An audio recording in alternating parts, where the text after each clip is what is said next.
12 જિલ્લામાં વરસાદ ભૂકા કાઢશે. ગુજરાતમાં દરેક જિલ્લામાં ચોમાસું કેવું રહેશે? હવામાન વિભાગ અને અથરિયા સેટી દ્વારા અનુમાન જે છે તે જાહેર કરવામાં આવ્યું છે. ગુજરાતના ખેડૂતો માટે ખુશખબર છે. ચોમાસું સમય કરતાં વહેલું બેસી શકે છે. કેરળમાં પહોંચતા જ ચોમાસું સુપરફાસ્ટ બનશે. હવામાન નિષ્ણાત અથરિયા સેટીનું અનુમાન છે કે ગુજરાતમાં 12 જૂન સુધીમાં ચોમાસું પહોંચી શકે છે. જો તમે પણ ગુજરાતની પડે પડની અપડેટ મેળવવા ઈચ્છતા હો તો હમણાં જ આ ચેનલને સબસ્ક્રાઇબ કરો અને સાથે સાથે કમેન્ટમાં આપેલી લિંક ઉપર ક્લિક કરીને ખાસ આપણા વોટ્સએપ ગ્રુપમાં જોડાવવાનું ચૂકશો નહીં. નમસ્કાર, તમારા બધાનું સ્વાગત છે ધ કાજલ સુવા યુટ્યુબ ચેનલ ઉપર. ચોમાસાને લઈને હવામાન વિભાગ, ખાનગી હવામાન એજન્સીઓ અને હવામાન નિષ્ણાતો દ્વારા આગાહી કરવામાં આવી રહી છે. ત્યારે 13 મેના રોજ આંદામાન નિકોબાર ટાપુ પર ચોમાસાએ દસ્તક દીધી છે અને કેરળ તરફ આગળ વધવા માટે સ્થિતિ સાનુકૂળ હોવાનું જણાઈ આવે છે. ત્યારે હવે ચોમાસાને લઈને પહેલી વખત તલસ્પર્શી ચિતાર સામે આવ્યું છે. હવામાન નિષ્ણાત અથરિયા સેટી દ્વારા દરેક જિલ્લામાં ચોમાસું કેવું રહેશે તે અંગેની આગાહી કરવામાં આવી છે. કઈ જગ્યાએ ચોમાસું ક્યારે પહોંચશે તેની અંદાજિત તારીખની વાત કરીએ અને કેટલા દિવસ વહેલું પહોંચશે તે પણ જાણવાનું છે. કેરળમાં અંદાજિત 21 થી 24 મે દરમિયાન ચોમાસું પહોંચી શકે છે, 8 થી 11 દિવસ વહેલું. કર્ણાટકમાં 28 મે સુધીમાં 8 દિવસ વહેલું ચોમાસું પહોંચશે. મુંબઈમાં 7 દિવસ વહેલું 3 જૂનના રોજ ચોમાસું પહોંચી શકે છે. દક્ષિણ ગુજરાતમાં 3 થી 5 દિવસ વહેલું 10 થી 12 જૂનના સુધીમાં ચોમાસું પહોંચી શકે છે. સૌરાષ્ટ્રમાં 3 દિવસ વહેલું 17 જૂન સુધીમાં ચોમાસું પહોંચી શકે છે. ઉત્તર ગુજરાતમાં 10 દિવસ વહેલું 20 જૂન સુધીમાં ચોમાસું પહોંચી શકે છે. ખેડૂતો માટે ખૂબ જ આનંદના સમાચાર છે. ચોમાસું સમય કરતાં વહેલું બેસી શકે છે. કેરળમાં પહોંચતા જ ચોમાસું સુપરફાસ્ટ બનશે. હવામાન નિષ્ણાત અથરિયા સેટીનું અનુમાન છે કે ગુજરાતમાં 12 જૂન સુધીમાં ચોમાસું પહોંચી શકે છે. 17 જૂન સુધીમાં ચોમાસું સૌરાષ્ટ્રમાં બેસી શકે છે. 17 જૂન સુધીમાં ચોમાસું મધ્ય ગુજરાતમાં બેસી જશે. 20 જૂન સુધીમાં આખા રાજ્યમાં ચોમાસું બેસવાનો અંદાજ છે. રાજ્યમાં ચોમાસાનો સામાન્યથી વધુ વરસાદ સંભવ છે. કેરળમાં 21 થી 24 મે સુધીમાં ચોમાસું પહોંચી શકે છે. મુંબઈ આસપાસ 2 થી 4 જૂન સુધીમાં ચોમાસું પહોંચી શકે છે. પહેલીવાર ચોમાસાનો તલસ્પર્શી ચિતાર સામે આવ્યો છે. દરેક જિલ્લામાં ચોમાસું કેવું રહેશે એનો ચિતાર સામે આવ્યો છે. હવામાન નિષ્ણાત અથરિયા સેટીના અનુમાન મુજબ કચ્છ, દ્વારકા, પોરબંદર, વલસાડ, નવસારી, સુરત, ડાંગ, તાપી, ભરૂચ, વડોદરા, નર્મદા, પંચમહાલમાં અત્યંત વધુ વરસાદની સંભાવના છે. જૂનાગઢ, જામનગર અને મોરબીના થોડા ભાગોમાં અત્યંત વધુ વરસાદ સંભવ છે. જૂનાગઢ, ગીર સોમનાથ, જામનગર, મોરબી, છોટાઉદેપુર, અમરેલી, ખેડા, આણંદ, રાજકોટ, ગાંધીનગર, અરવલ્લી, મહીસાગર અને દાહોદમાં સામાન્યથી વધુ વરસાદની સંભાવના છે. મહેસાણા, સાબરકાંઠા, અમદાવાદ થોડા ભાગોમાં સામાન્યથી વધુ વરસાદ સંભવ છે. જ્યારે બનાસકાંઠા, પાટણ, મહેસાણા, સુરેન્દ્રનગર અને ભાવનગર તેમજ બોટાદમાં સામાન્ય વરસાદની સંભાવના છે. હવામાન નિષ્ણાત અથરિયા સેટીનું અનુમાન પ્રમાણે દરિયામાં અસ્થિરતાની સંભાવના છે. મેના અંત અને જૂનની શરૂઆતમાં હલચલ સંભવ છે. બંને સમુદ્રમાં ચક્રવાતી સિસ્ટમ બનવાની સંભાવના છે. બીજી બાજુ દક્ષિણ ગુજરાત પર ફરી નવી સિસ્ટમ બની છે. ભારે પવન અને વીજળીઓના કડાકા સાથે રાજ્યમાં વરસાદની આગાહી કરાઈ છે. ગુજરાતના હવામાનમાં ચોમાસા પહેલા કેટલાક જિલ્લાઓમાં ચોમાસા જેવી સ્થિતિ સર્જાઈ શકે છે. હવામાન વિભાગના અમદાવાદ કેન્દ્રના ડાયરેક્ટર A.K. દ્વાસ દ્વારા વરસાદની સંભાવનાઓ વ્યક્ત કરવામાં આવી છે. હવામાન વિભાગ દ્વારા રાજ્યમાં વરસાદી માહોલ રહેવાની સંભાવનાઓ વ્યક્ત કરવામાં આવી છે. જેમાં હવામાન વિભાગના અમદાવાદ કેન્દ્રના ડાયરેક્ટર A.K. દ્વાસ દ્વારા માહિતી આપતા જણાવવામાં આવ્યું છે કે 7 દિવસ દરમિયાન ગુજરાતમાં છૂટો છવાયો વરસાદ થવાની શક્યતા છે. સાયક્લોનિક સર્ક્યુલેશનની અસરથી રાજ્યમાં વરસાદ થવાની સંભાવનાઓ છે. દક્ષિણ ગુજરાતના તમામ જિલ્લાઓ સાથે સૌરાષ્ટ્ર અને રાજ્યના પૂર્વ ભાગમાં પણ વરસાદી માહોલ બન્યો છે. હવામાન વિભાગે વરસાદની સંભાવનાઓ સાથે 40 થી 50 કિલોમીટર પ્રતિ કલાકની ઝડપે પવન ફૂંકાવાની શક્યતાઓ પણ વ્યક્ત કરી છે. 15મી એપ્રિલ એટલે કે આજના દિવસે વીજળીના કડાકા ભડાકા સાથે વરસાદ થવાની સંભાવના છે. જેમાં થંડરસ્ટ્રોમ એક્ટિવિટી પણ મહત્વનો ભાગ ભજવશે.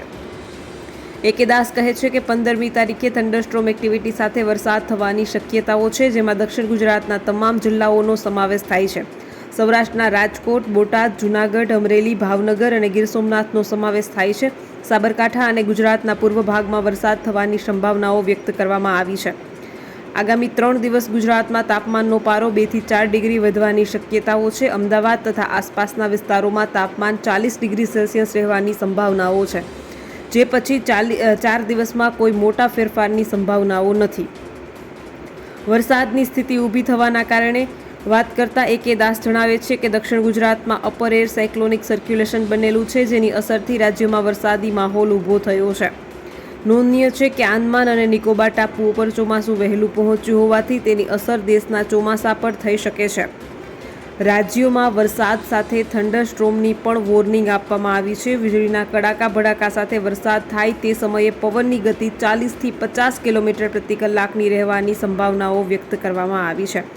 વધારે વાત કરીએ તો ચોમાસા પહેલાં જો વાવાઝોડાની જે ચર્ચા થઈ રહી છે તો ખરેખર શું આવું થઈ શકે છે? અંબાલાલ પટેલ શું જણાવી રહ્યા છે તે જાણવું પણ અતિ મહત્વનું છે.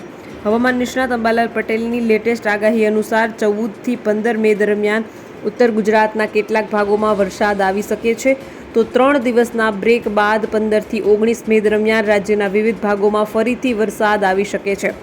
અંબાલાલ પટેલના જણાવ્યા અનુસાર કૃતિકા નક્ષત્રમાં રાજ્યમાં કેટલાક ભાગોમાં આંધી વંટોળ સાથે વરસાદ આવવાની શક્યતા છે. વરસાદ સાથે રાજ્યમાં પવનનું જોર પણ રહેશે. અંબાલાલ પટેલે ગુજરાતમાં ચોમાસા અંગે આગાહી કરતાં કહ્યું કે 25 મેથી 4 જૂન વચ્ચે અરબી સમુદ્રમાં સિસ્ટમ બની શકે છે. અરબી સમુદ્રમાં સિસ્ટમ બનતા તે ચક્રવાતમાં ફેરવાઈ શકે છે. 28 મેથી 4 જૂન વચ્ચે રાજ્યમાં રોહિણી નક્ષત્રમાં વિવિધ ભાગોમાં વરસાદ આવી શકે છે. 13 મેથી આંદામાન નિકોબાર ટાપુ પર ચોમાસું બેસવાની શક્યતા હતી. તેના બાદ 28 મેથી 4 જૂન સુધી કેરળમાં ચોમાસું પ્રવેશ કરી શકે છે. હવામાન વિભાગ દ્વારા પણ રાજ્યોમાં આગામી 2 દિવસ સુધી વરસાદની આગાહી કરવામાં આવી છે. સૌરાષ્ટ્ર, કચ્છ સિવાયના ઘણા જિલ્લાઓમાં વરસાદની આગાહી કરવામાં આવી છે. તો પહેલાં ચોમાસું ગુજરાતમાં પહોંચે તે પહેલાં મોન્સૂન બ્રેકની સ્થિતિ સર્જાશે. પરેશ ગોસ્વામીની આગાહી પણ સામે આવી છે. આંદામાન નિકોબાર ટાપુ પર નૈઋત્યના ચોમાસાએ દસ્તક આપી દીધી છે. આવામાં હવામાન નિષ્ણાત પરેશ ગોસ્વામીએ ચોમાસાની સિઝનને લઈને અતિ મહત્વની માહિતી આપી છે. તેમણે ગુજરાતમાં ચોમાસું ક્યારે પહોંચે તે અંગે અનુમાન સાથે માહિતી આપી છે. તો ચાલો આપણે તેમનું અનુમાન પણ જાણી લઈએ. ખેડૂતો, સામાન્ય નાગરિકો તથા અર્થતંત્રની દ્રષ્ટિએ પણ ચોમાસાની સિઝન ખૂબ મહત્વ રાખે છે. હાલ મે મહિનો ચાલી રહ્યો છે અને આંદામાન નિકોબાર ટાપુ પર નૈઋત્યના ચોમાસાએ દસ્તક આપી દીધી છે. આવામાં હવામાન નિષ્ણાત પરેશ ગોસ્વામીએ ચોમાસાની સિઝનને લઈને અતિ મહત્વની માહિતી આપી છે. તેમણે ગુજરાતમાં ચોમાસું ક્યારે પહોંચશે તે અંગે અનુમાન સાથે માહિતી આપી છે. હવામાન નિષ્ણાત પરેશ ગોસ્વામીએ જણાવ્યું છે કે કેરળ સામાન્ય તારીખ 1 જૂન આસપાસ ચોમાસું પહોંચે તેવી શક્યતાઓ છે. ચોમાસું કેરળ પહોંચે તેના 15 દિવસ પછી સામાન્ય રીતે ગુજરાતમાં ચોમાસું પહોંચતું હોય છે. અને આ ચોમાસા વિશે વધારે જો વાત કરીએ તો કેરળથી ધીમે ધીમે ઉત્તર તરફ આગળ વધતા ગોવા, મહારાષ્ટ્ર થઈને ગુજરાતમાં આવતું હોય છે. ગુજરાતમાં ચોમાસાના પ્રવેશનો મુખદ્વાર દક્ષિણ ગુજરાત કહેવામાં આવે છે. તેમાં પણ ખાસ કરીને વલસાડ જિલ્લો. વલસાડમાં ચોમાસું પ્રવેશ કરે એટલે ગુજરાતમાં ચોમાસું બેસી ગયું કહેવાય. ઘણી વખત એવું પણ બનતું હોય છે કે કેરળમાં સામાન્ય તારીખે ચોમાસું બેસી જાય, પરંતુ આગળ વધતા સમયે ભેજ, પવન સહિતના પરિબળો સાનુકૂળ ન હોય તો કેરળમાં ચોમાસું બેસી ગયા પછી પણ 15 દિવસની અંદર ગુજરાતમાં ચોમાસું પ્રવેશ કરતું નથી. આવું આપણા રાજ્યમાં અનેક વખત બની ચૂક્યું છે. ગયા વર્ષે 2 વખત મોન્સૂન બ્રેક થયું હતું, જેમાં એક વખત મહારાષ્ટ્રમાં અને ગુજરાતમાં દક્ષિણ ગુજરાતના ભાગોમાં ચોમાસું પહોંચ્યા પછી મોન્સૂન બ્રેકની સ્થિતિ સર્જાઈ હતી. 1 અઠવાડિયા સુધી ચોમાસું કાંઠા સુધી આવીને રોકાયું હતું. હમણાં જે પ્રમાણે હવામાન ચાલી રહ્યું છે તો બની શકે કે કેરળમાં સામાન્ય તારીખ આસપાસ ચોમાસું દસ્તક આપે, પરંતુ ગુજરાત પહોંચે તે પહેલાં એકાદ મોન્સૂન બ્રેકની સ્થિતિ સર્જાઈ શકે છે. આવામાં બની શકે કે 15 જૂનની જગ્યાએ ચોમાસું થોડું મોડું પહોંચે. આવું ફાઇનલ સમજવાનું નથી, પરંતુ અમારું અત્યારનું અનુમાન છે કે તે મુજબ ગુજરાતમાં ચોમાસું સામાન્ય તારીખ કરતાં થોડું મોડું આવે તેવી પણ શક્યતા લાગી રહી છે. ગુજરાતમાં 5-7 દિવસ ચોમાસું સામાન્ય તારીખ કરતાં મોડું આવે તો પણ આપણે ગભરાવાની જરૂર નથી. આ વખતે ચોમાસું ખૂબ સારું રહેવાની શક્યતાઓ છે.